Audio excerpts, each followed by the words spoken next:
সিলেটের ওসমানী নগরে সড়ক দুর্ঘটনায় ৯ জন নিহত হয়েছেন। সকাল ৭টার দিকে সিলেট ঢাকা মহাসড়কের দয়ামির এলাকায় এই দুর্ঘটনা ঘটে। সিলেট হাইওয়ে পুলিশের ভারপ্রাপ্ত কর্মকর্তা মোহাম্মদ আনিসুর রহমান জানান, কাশিকাপন এলাকায় ইউনিক পরিবহন এবং বেঙ্গল পরিবহনের দুটি বাসের সংঘর্ষ হয়। এতে ঘটনাস্থলে ৮ জনের মৃত্যু হয়। আহত হয়েছেন ১৫ জন।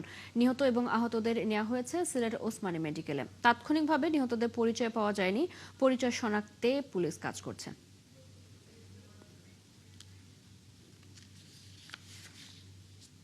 সিলেটের ওসমানী নগরের খাসিকাপন এলাকায় সড়ক দুর্ঘটনায় নিহতদের মরদেহ আছে সিলেট ওসমানী মেডিকেল কলেজ হাসপাতালে। এই মুহূর্তে সেখানে আছেন আমাদের সহকর্মী হোসেন আহমেদ সুজাত। কথা বলবো তার সাথে।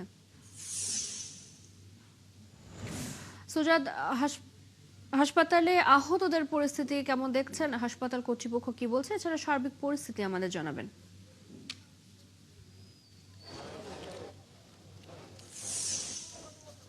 দেখুন, আজ সকালে সিলেটের উসমানীনগর উপজেলার কাশিকাপন এলাকায় কিন্তু এই সড়ক দুর্ঘটনা ঘটে। সেখানে আসলে ইউনিক বাস এবং বেঙ্গল বাসের মধ্যে সংঘর্ষ হয় এবং ঘটনাস্থলেই ৭ জন মারা যান। এরপর ২ জনকে উসমানী মেডিকেল কলেজ হাসপাতালে নিয়ে আসার পর সেখানে এক শিশু আর একজনের মৃত্যু হয়। ইতোমধ্যে কিন্তু উসমানী হাসপাতালে সর্বমোট ১৫ জন এই মুহূর্তে চিকিৎসাধীন আছেন এবং এর মধ্যে ২ জনের মৃত্যু হয়েছে। এবং এই মুহূর্তে যদি উসমানী হাসপাতালের চিত্র আপনাকে দেখাই, যে যারা নিহত হয়েছেন তাদের স্বজনরাও সেখানে আছেন, যারা আহত হয়েছেন তাদের স্বজনরাও এখানে আসছেন। এবং আমরা পুলিশের সাথে কথা বলেছিলাম।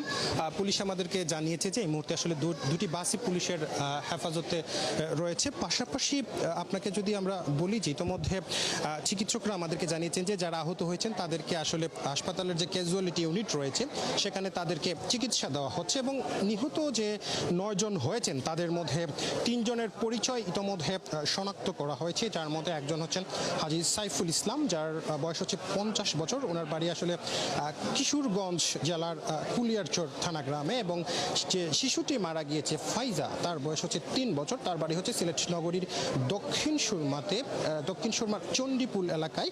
এবং সপ্তম রায় প্রীতম নামে আরেকজন ২২ বছরের যুবক মারা গেছে, যার বাড়ি হচ্ছে সিলেট নগরীর সুবহানীঘাট এলাকায়।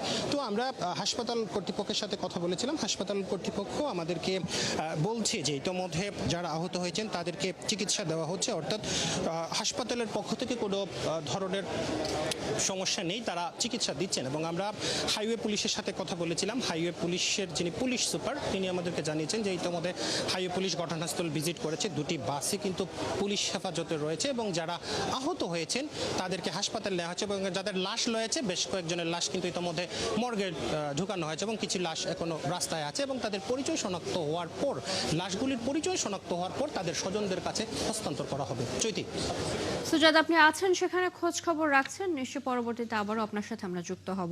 দর্শক, সিলেট থেকে আমাদের সাথে যুক্ত ছিলেন সহকর্মী হোসেন আহমেদ সুজাত।